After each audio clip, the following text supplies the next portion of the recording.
Salve, salve, rapaziada, meus alunos da mediação. Estamos aqui mais uma vez, biologia, né? Professor Silvio Santos, terceiro ano, né, do ensino médio. Estamos chegando aí já perto do nosso final, tá? Podemos dizer que já estamos na reta final, aula 50, né? A gente vai ter a aula 53, a 54 já vai ser aí a revisão e a avaliação. Então, estamos chegando aí no nosso final.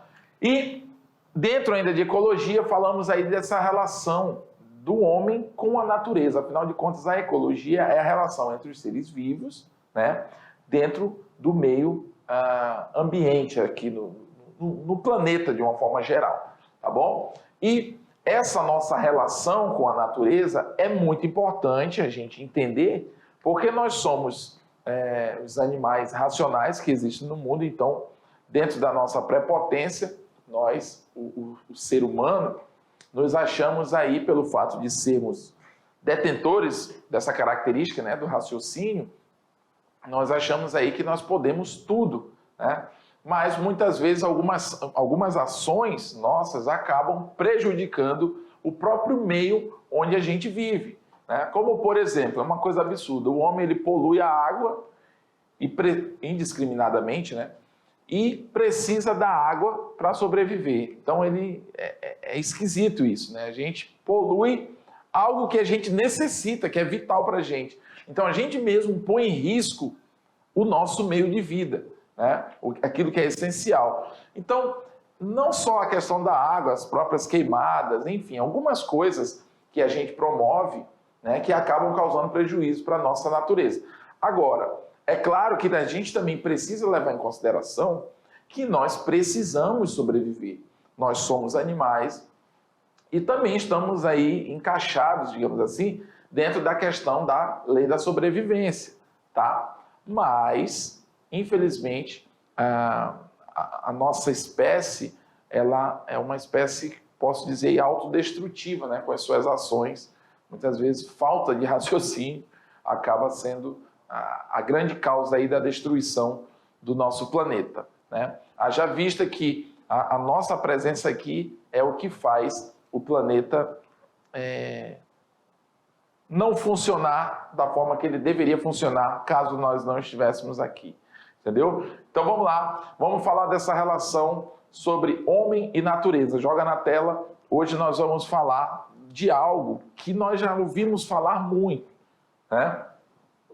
Que não é aí novidade para a gente, né? Falar sobre isso ou escutar sobre isso. Deixa eu mudar aqui mais, pronto. Então, desmatamento, queimada, poluição, enchente, né? Vamos tocar nesses fatores que estão muito associados aí a piora do nosso planeta no que diz respeito a clima, no que diz respeito a dinâmicas pluviais, ou seja, a dinâmica de chuva, né? O desaparecimento de espécies, tá bom? Então, esses fatores aqui, eles têm tudo a ver com a presença do homem na natureza. Habilidade, analisar e diferenciar os fatores ecológicos e identificar a sua importância para a manutenção da vida. Problemas ambientais. São vários os problemas ambientais que nós nos deparamos aí quando nós assistimos o jornal, quando nós vamos, sei lá, abre ali uma revista, né? Até mesmo na política você percebe que as questões ambientais são usadas como peça política ali para algumas questões, né, que vão gerir a questão ambiental no mundo, acordos entre países sobre água, sobre a questão do carbono, sobre a questão da emissão de poluentes, né? Então a gente sabe que existe aí sim uma discussão em cima disso, mas geralmente essas discussões elas visam resoluções comerciais, né? Capitalistas, só voltadas para a economia, e muitas vezes a parte sustentável ela não é bem elaborada, ou seja, a parte em que os países precisam compensar essas essas características, né, esses danos nem sempre são suficientes ou não são seguidas da forma que deveriam ser seguidas, tá bom? Então aqui a gente tem um solo seco, a gente tem aqui uma torneira pingando, representando a falta de água, a gente tem a poluição aqui, né, representando a poluição de uma forma geral, mas aqui a gente tem um saco plástico dentro de um rio, né, de um mar, enfim. E aqui a gente tem a derrubada de árvores, né, o desmatamento indiscriminado, tá bom?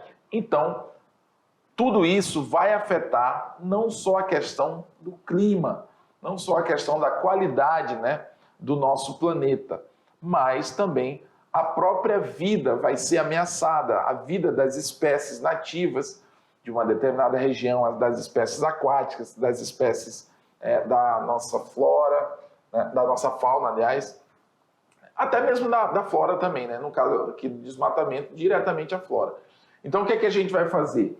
A gente vai ver agora uma matéria aí que foi preparada justamente para vocês terem acesso a algumas informações, né, mais técnicas sobre determinadas consequências desse desmatamento, né, indiscriminado aí, desses problemas ambientais. Vamos lá? Curte aí.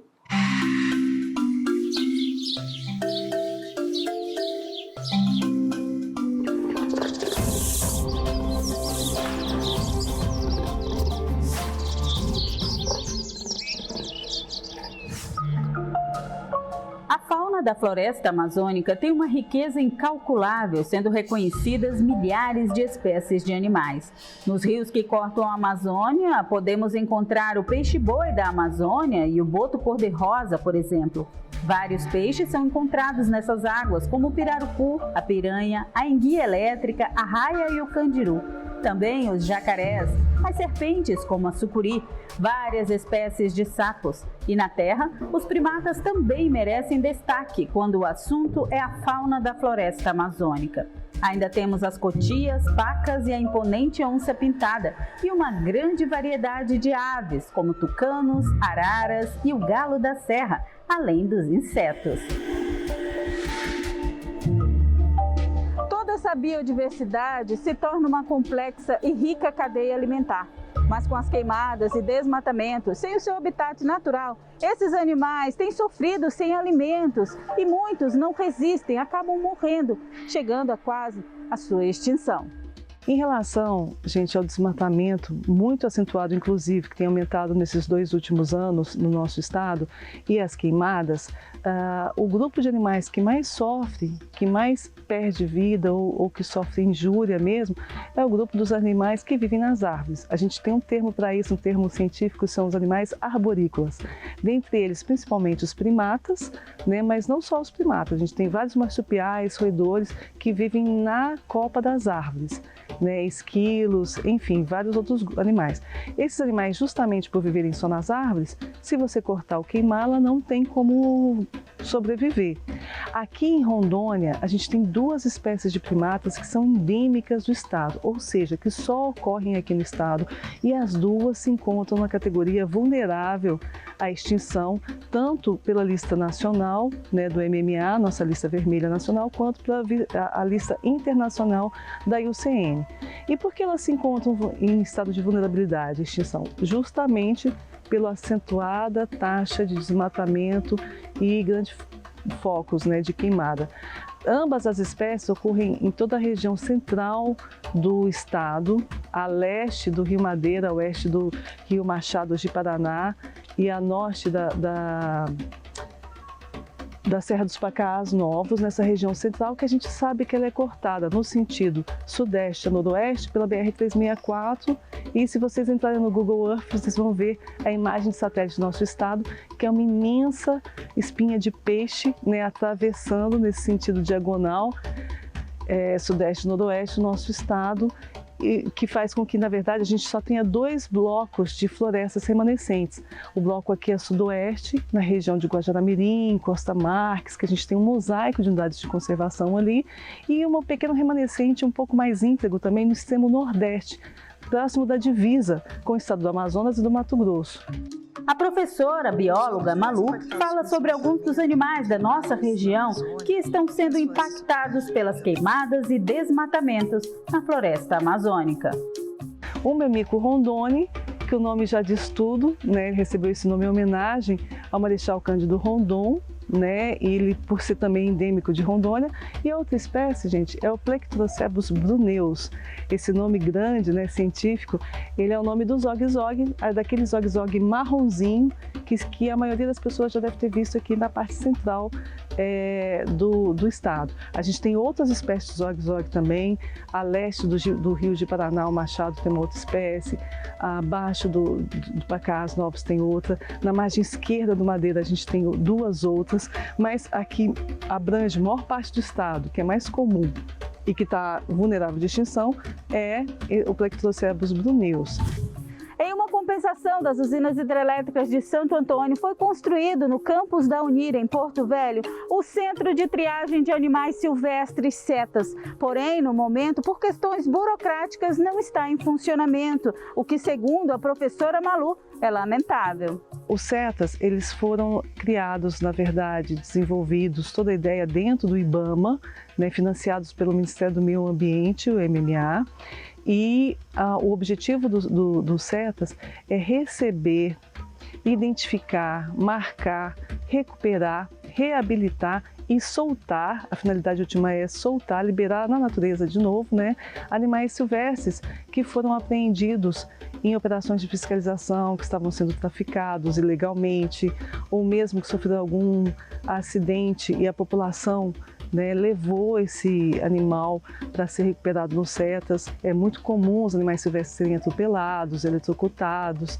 enfim, né, diversos acidentes. E também resgatados em impacto de grandes empreendimentos. No nosso caso aqui, que a gente está em Porto Velho, esse CETAS foi construído pela empresa construtora da hidrelétrica de Santo Antônio, como uma medida compensatória, né, dos impactos ambientais causados pelo desmatamento para a criação do reservatório necessário na construção da hidrelétrica de Santo Antônio. Então, fica o alerta aí às autoridades sobre a importância dos CETAS para a continuação das espécies ameaçadas e, no geral, a necessidade do cuidado com a conservação ao meio ambiente. Agora, fique atento às explicações em sala de aula. É isso aí, viu, pessoal? Como a influência, né, negativa do homem pode afetar vários nichos ecológicos, né, vários hábitats de outros animais, vários hábitats de animais que muitas vezes dependem da copa das árvores para sobreviver, né? Então, o desmatamento desenfreado, ele pode levar, sim, à extinção de determinadas espécies em um determinado local, né? E muitas vezes até a própria extinção da espécie do planeta, né? Então, continuando aí a nossa aula, depois desse vídeo bem explicativo que vocês viram na prática, né, e tecnicamente, o que é feito, né, às vezes para compensar, quais são os trabalhos também realizados aí para tentar amenizar esse dano, né? Agora, continuando na aula, joga na tela. Nosso planeta, ele é afetado por vários problemas, tá, ambientais. E muitos deles são provocados por quê? Por diversas ações humanas. Isso aqui, comigo, vocês sempre vão, né, ter isso em mente. Eu sempre bato nessa questão da ação humana, geralmente que faz acontecer as coisas ruins no nosso meio ambiente. Então, a maior parte dos municípios brasileiros enfrenta problemas ambientais.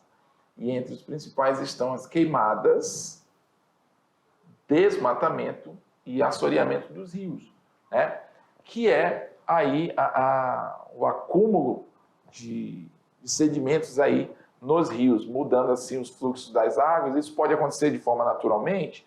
Pode. Ali a própria erosão das matas ciliares, que acontece ali de forma natural. Mas muitas vezes a ação do homem com relação a garimpo, extrativismo, elas podem influenciar muito nisso negativamente, acelerando alguns processos, né, que ocorreriam naturalmente com o passar de longos anos, né? E muitas vezes a ação do homem faz aquilo acontecer de forma mais rápida. Então, a poluição atmosférica, né, A poluição das águas, queimadas e desmatamentos são cada vez mais frequentes. Quanto mais ocorre o desenvolvimento das populações, ou até mesmo da tecnologia, né, as necessidades humanas, elas são muito dependentes dos recursos naturais. Então, quanto mais pessoas no planeta, quanto mais pessoas precisam se alimentar, então mais exigências são feitas com relação aos produtos naturais, né, os elementos naturais.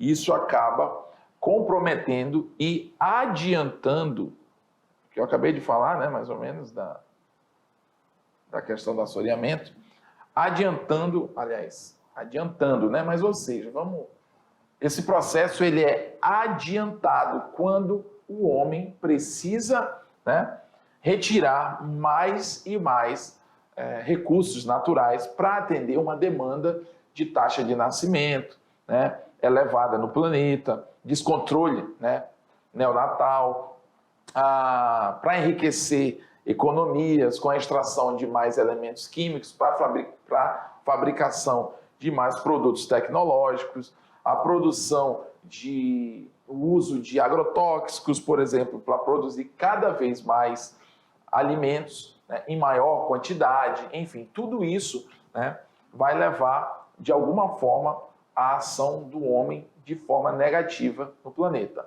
Então, a gente tem aí um dos fatores principais, né, ou das ações humanas principais que causam aí danos ao planeta é o desmatamento, né? O corte de madeira de forma indiscriminada para fins comerciais, tá bom? Os desmatamentos acontecem por vários motivos, né? Entre eles podemos citar ampliação da agropecuária, né, para pastos ali, né? Extração de madeira para uso comercial, criação de hidrelétricas, mineração e expansão das cidades. Todas essas são necessidades exclusivamente do homem, né? Geralmente isso tem a ver com comércio, isso tem a ver com lucros, tá? E essa forma indiscriminada de usar os recursos da natureza, né? Aquilo, eu falei isso numa outra aula, né? Da onde se tira que não se põe, um dia vai acabar faltando. Então, o que falta é a consciência da sustentabilidade, ou seja, o uso de recursos de forma sustentável. Muitas vezes, na maioria das vezes, não é levado em consideração, né?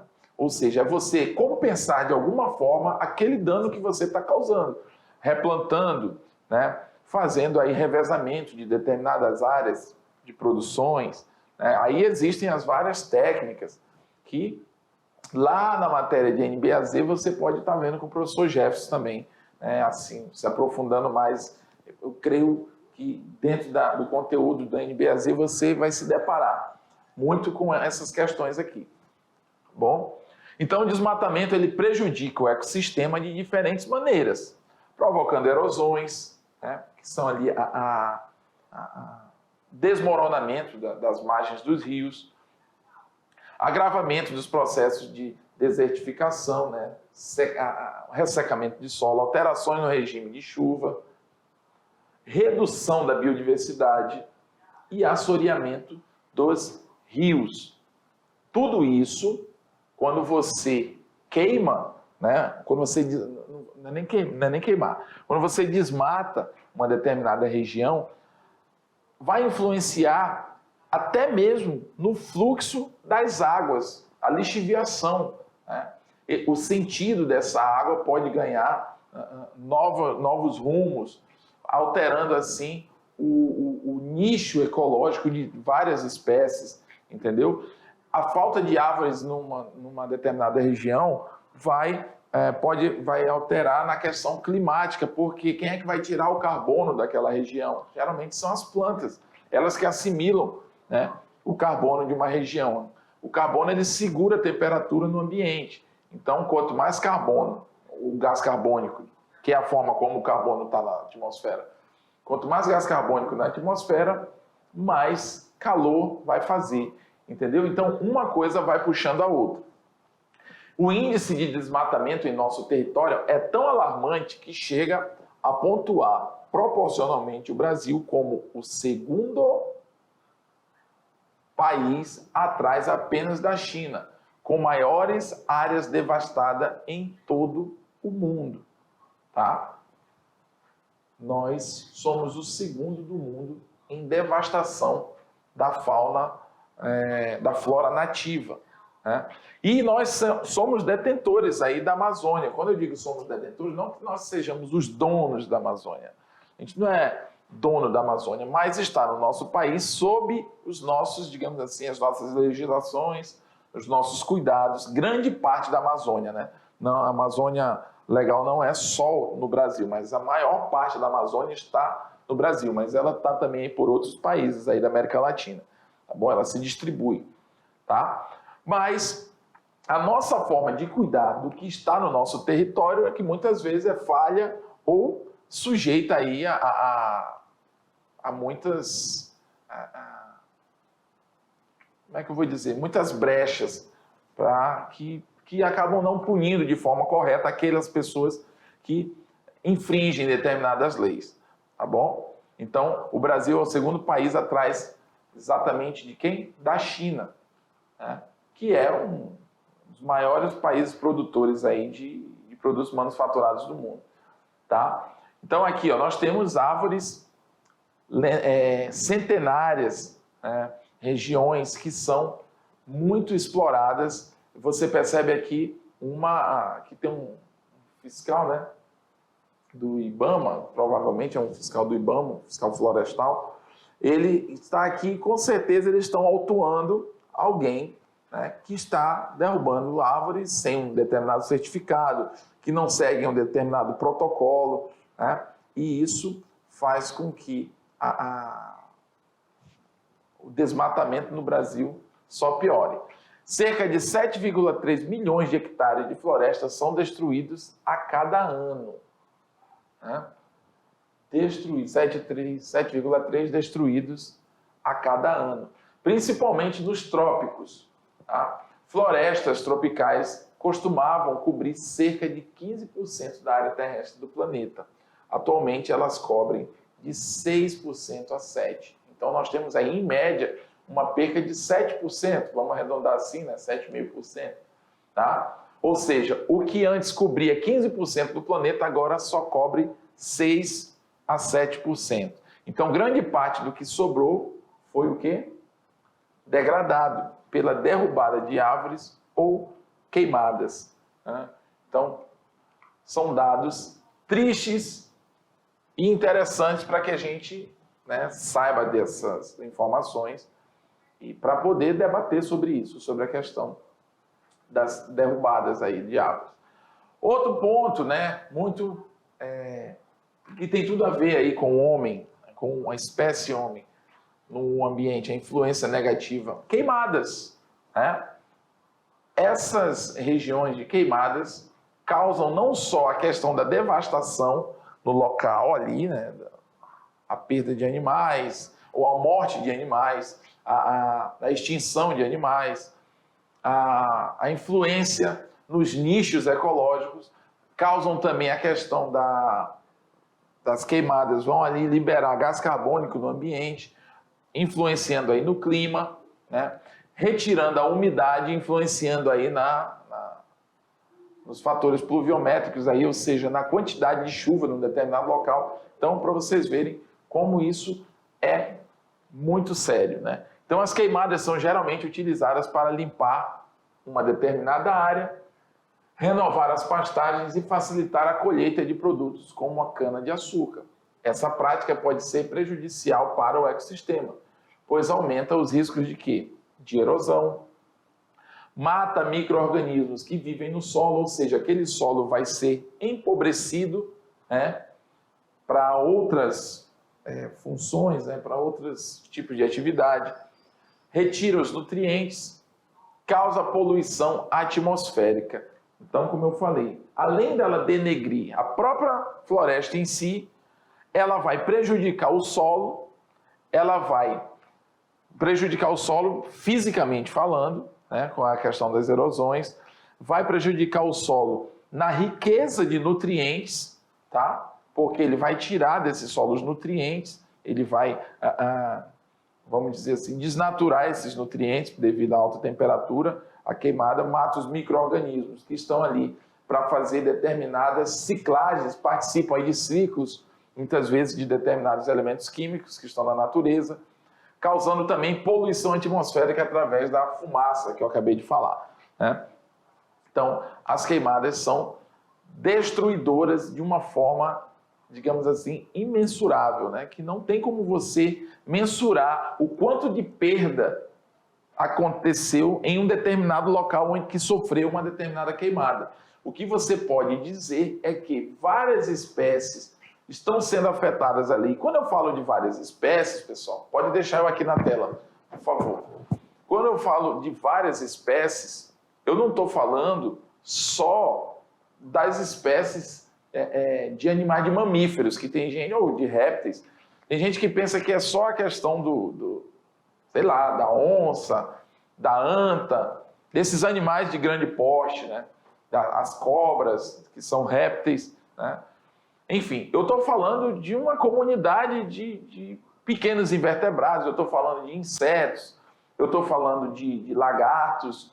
Não são só animais grandes que eu estou falando. Porque a gente tem essa tendência, né, a falar assim, vai matar a fauna.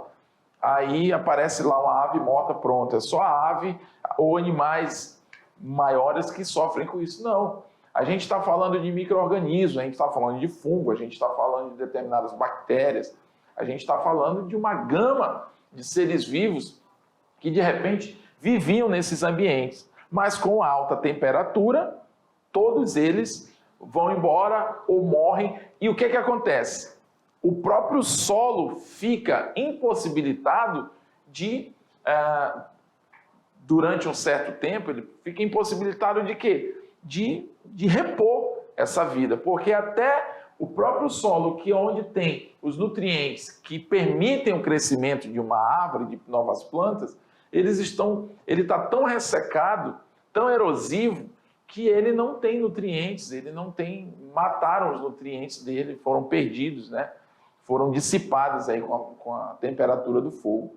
Então, tenham isso na mente, né? Quando a gente fala que os seres vivos de um local são prejudicados com as queimadas e com as derrubadas, a gente não está falando só dos mamíferos de grande porte ou dos répteis de grande porte. Não, a gente está falando de micro-organismos também, como fungos, bactérias e protozoários, tá bom? Além de artrópodes, né, que são os insetos ali também, de uma forma geral, aracnídeos, né?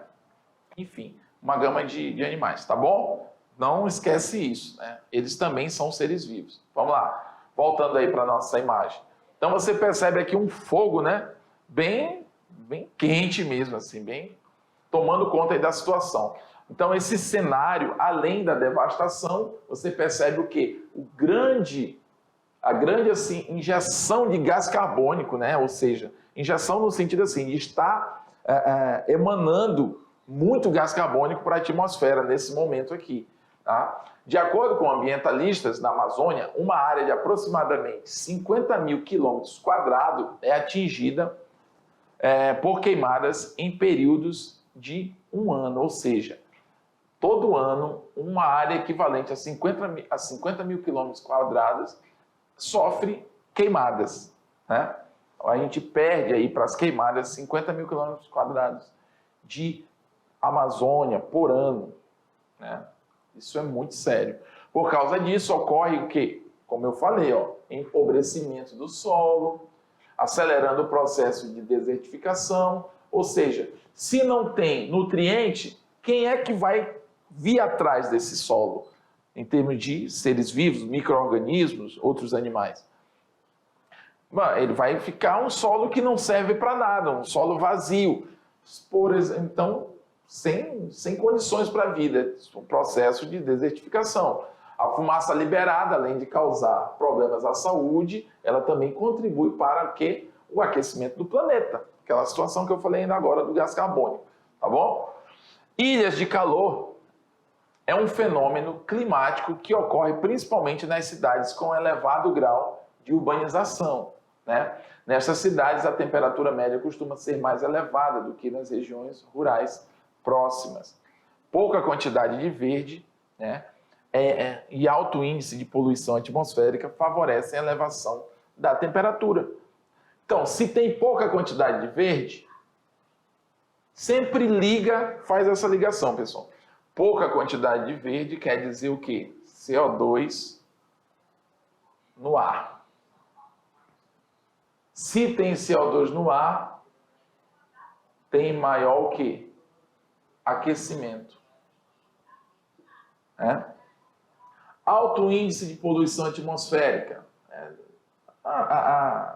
As emissões dos gases de carros, de indústria, vão levar ao mesmo problema, concentração CO2 no ar. Vou botar aqui CO2 no ar, tá? Favorecem a elevação da temperatura, tá bom? Isso, CO2 no ar, né, através da pouca quantidade de verde, através do alto índice de poluição atmosférica, elevação de CO2 no ar, automaticamente aumento da temperatura, causando o quê? Em uma determinada região, que a gente chama de ilhas de calor, que é esse fenômeno climático, muitas vezes concentrado ali numa determinada região, né? Tanto que quando você vai para os ambientes mais rurais, você sente aquele frescor da natureza, você sente um ambiente mais leve, né? E muito mais... O nome seria esse, muito mais fresquinho, né? Você se sente mais, uma temperatura mais amena. Poluição. Aqui a gente tem vários tipos de poluição. A gente tem poluição sonora, a gente tem poluição do ar, a gente tem poluição das águas, tá? Então, todos esses tipos de poluição são prejudiciais para o nosso ecossistema, né? Então, em grande parte, essa poluição acontece pela descarga de esgotos domésticos, a poluição marinha, né? Esqueci de falar o título. Acontece o quê? Pela descarga de esgotos domésticos, que nojento, hein, pessoal?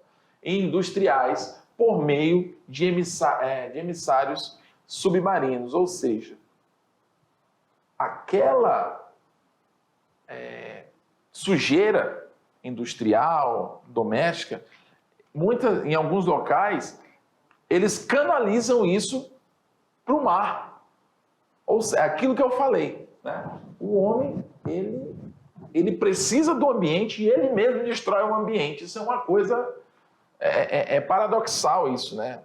Paradoxal é algo que uma coisa vai de encontro com a outra, né? É como se eu dissesse assim, é como se eu te perguntar assim, tem água? Aí tu fala assim, tem, mas acabou. Ou tem ou não tem, é um paradoxo isso, né? É algo que você faz de um jeito, mas ao mesmo tempo você recebe de outro jeito negativo, né? Você quer o positivo, mas você faz o negativo. Então, isso é muito complicado. Então, há também os desastres ecológicos, né, de grande proporção, como, por exemplo, o naufrágio de petroleiros. Isso aqui acontece com uma certa frequência, né? Vira e mexe, a gente tem alguns acidentes importantes, né? Com petroleiros que encalham, ou que viram, sei lá, sofrem algum tipo de vazamento.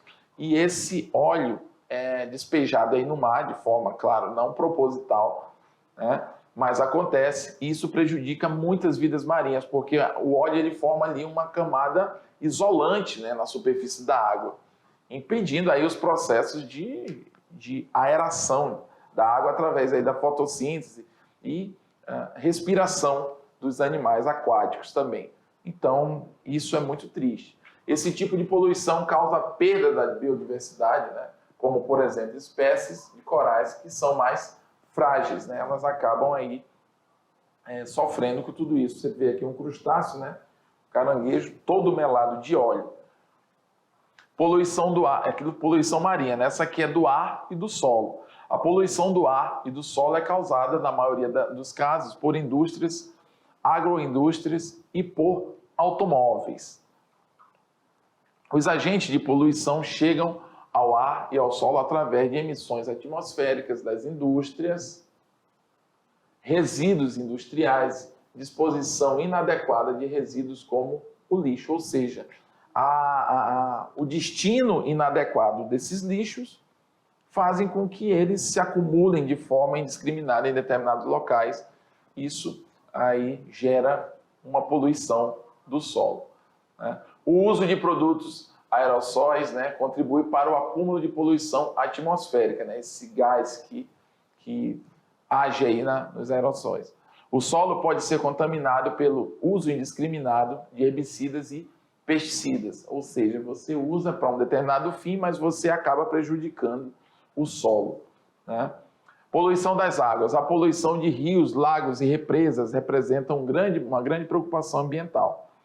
As causas mais comuns da poluição das águas estão nos resíduos orgânicos, que têm sua origem nos centros urbanos, ou seja, restos, né?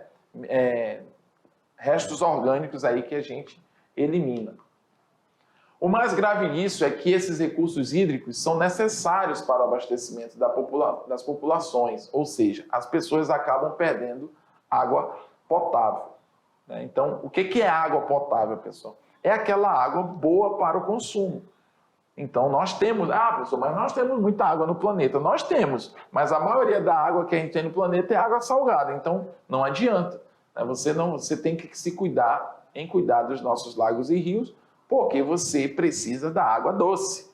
Então, é essa água, claro que a gente tem que preservar tudo, mas eu quero dizer que não é porque tem muita água que toda essa água sirva para a gente o tempo todo. Não, é uma porção dessa água que serve para a gente, tá bom? Que serve para a gente no sentido de a gente consumir, para o nosso consumo. Deixa eu ver que eu passei sem querer. Então, as consequências desses problemas são mudanças na lógica das populações de peixes, mudando o ritmo de pesca e também a inviabilização da água para diversos usos, né? Até mesmo aí imprópria para a sobrevivência aí dos peixes em determinadas regiões. Enchentes, né? Aí você consegue ver um fenômeno natural que é uma espécie de, sei lá, como se fosse uma espécie de reação da natureza a determinadas situações. Mas é claro que isso está muito ligado aí à questão climática, chuvas, né, descontroladas em determinadas regiões, ou em locais em que o homem tomou conta ali, digamos assim, de forma até mesmo sem saber, né, ou mais que aquilo ali iria acontecer, né? Tem os grandes fenômenos que não são normais, mas que pontualmente acontecem durante a história. Então, o problema das enchentes passou a ser algo muito comum na vida das populações de algumas cidades. Aqui a gente tem a imagem aqui, né, de uma cidade, um determinado trecho de uma cidade totalmente enchente, né, cheio de água. No caso, a interferência humana sobre os recursos, sobre os cursos d'água, provocando enchentes e inundações, ocorre das mais diversas formas. Aqui a gente tem a Madeira Mamoré, né, que provavelmente isso aqui foi na enchente, aqui, ó, 2014. Estou falando que foi uma das piores enchentes, né, mais históricas que aconteceu aqui. A água subiu muito, tá bom, pessoal? Vocês não têm noção do que o centro aqui, uma parte aqui do centro de Porto Velho, que fica próximo aqui à margem do Rio Madeira, a água chegou em alturas nos prédios que tiveram que... Alguns prédios foram até condenados, né, com relação à grande enchente que teve. A ocorrência de enchentes nas cidades também pode estar relacionada com problemas no sistema de drenagem, né? Então, às vezes, não há bueiros ou outras construções que seriam responsáveis pela contenção ou desvio da água que ocorre para os rios, provocando a cheia. Ou seja, falta de infraestrutura, né? Então, somente a construção de bueiros e sistemas de drenagem pode não ser suficiente, porque as demais ações antrópicas, né, as outras ações do homem, podem levar à vazão das enxurradas ao longo dos anos, fazendo com que as drenagens existentes não consigam atender a demanda. Tá bom, pessoal? Então, esses são alguns fatores que a presença do homem faz acontecer negativamente no meio ambiente. Tá bom? Então, essa relação homem-natureza, infelizmente, não é muito positiva no que diz respeito à nossa parte aí da parcela. Tá bom? Mas vamos lá para a nossa revisão. De repente você não pegou alguma coisa e agora a revisão você vai conseguir ter uma melhor noção do que foi falado aqui.